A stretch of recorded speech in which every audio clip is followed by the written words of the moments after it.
이재명 대표는 검찰 소환 통보를 받은 28일에 광주에 일정이 있으니 소환에 불응하겠다고 선언을 했습니다. 전형적인 권력비리 범죄에 대해 무법적 공개 도피로 대응하겠다는 발상 놀랍습니다. 죄가 없다면 제1야당 대표로 당당하게 수사 받으면 되지 광주로 도망갈 일이 아닙니다. 이재명 대표의 무법 행보를 보면 대선 후보였고 제1야당 대표인지 의문을 가지지 않을 수 없습니다. 이재명 대표는 검찰 소환 통보를 받은 28일에 광주에 일정이 있으니 소환에 불응하겠다고 선언을 했습니다.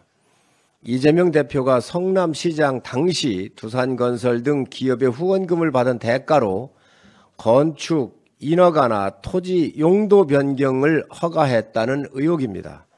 전형적인 권력비리 범죄에 대해 무법적 공개 도피로 대응하겠다는 발상에 놀랍습니다.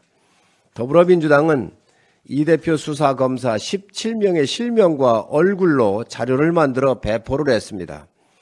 수사방해는 물론 나를 조사하는 검사는 내 지지자를 시켜 스토킹하고 위협도 하라는 방탄돌격 명령이 아니고 무엇이겠습니까?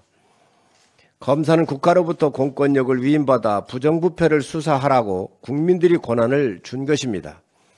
세금을 지원받아 운영하는 제1야당이 부정비리 수사를 하는 검사를 직접 공격하라고 명령을 내린 초유의 사태가 벌어진 것입니다. 공당이 무법지대가 된 것입니다.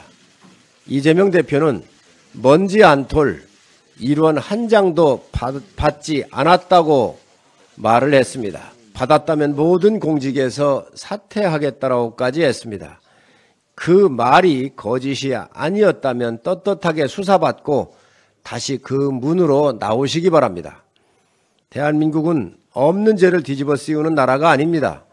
죄가 없다면 제1야당 대표로 당당하게 수사받으면 되지 광주로 도망갈 일이 아닙니다. 광주는 불의에 항거하며 민주주의를 지켜낸 민주화의 성지입니다. 부정비리 의혹을 받는 사람이 광주를 은닉처 삼아 도피하는 것은 광주와 광주 시민에 대한 모독입니다. 대한민국 역사 발전의 큰 기둥 중 하나인 민주당이 부정비리 혐의자 한 명을 보호하기 위해 사당화되고 있는 것이 안타깝습니다.